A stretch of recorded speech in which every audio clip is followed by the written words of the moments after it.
नमस्कार, आप देख रहे हैं लाइव लगातार। और झारखंड में जिस तरीके से सरकार को लेकर के कई सारे सवाल उठ रहे हैं और ये कहा जा रहा है कि ईसीआई की ओर से राजभवन जो है वो फैसला भेज दिया गया है, जिसको लेकर के हमारे साथ बात करने के लिए हैं झारखंड प्रभारी अविनाश पांडे। सर, जिस तरीके से सारी बातें सामने आ रही हैं कि राजभवन ईसीआई ने फैसला भेज दिया है, तो अभी तक राजभवन की ओर से कोई निर्णय नहीं दिया गया, तो उसको कई सारी चीज़ें और भी कही जा रही है कि सरकार चेहरा बदल सकता है या फिर वो चुनाव नहीं लड़ सकते। इन सारी चीज़ों को कैसे देखते हैं? देखिए, ये सब चीज़ें बहुत ही अनिश्चितता के माहौल में हाइपोथेटिकल प्रश्न हैं।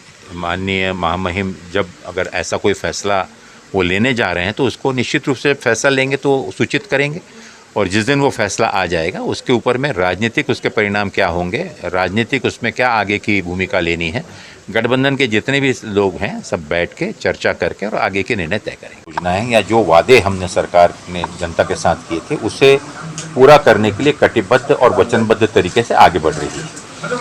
प्रदेश की जनता अनेक अच्छे निर्णयों का स्वागत कर रही है। पिछले दिनों कैबिनेट में इतने अच्छे जो निर्णय लिए गए, चाहे वो युवाओं से संबंधित हो, किसानों से संबंधित हो, हमारे आदिवासी भाइयों से संबंधित हो, इन सब का प्रदेश की जनता ने दोनों हाथ फैलाकर स्वागत किया है। लेकिन इन सब चीज़ों से दुखी होकर जिस प्रकार से प्रदेश की राजनीति में एक अस्थिरता लाने का जो प्रयत्न किया जा रहा है, अनेक प्रकार की अफवाहें फैलाकर, वो तब तक अफवाहें हैं जब तक कि उसमें सत्यता ना हो। माननीय गवर्नर साहब के एक्शन को लेकर अगर कोई प्रतिक्रिया उनकी गवर्नर साहब की आती है और अगर ऐसी कोई राजनीतिक परिस्थिति उत्पन्न होती है तो उसको लेकर प्रदेश के हमारे गठबंधन के यूपीए के सभी गठबंधक सदस्य मिलकर चर्चा करेंगे और आगे का निर्णय लेंगे।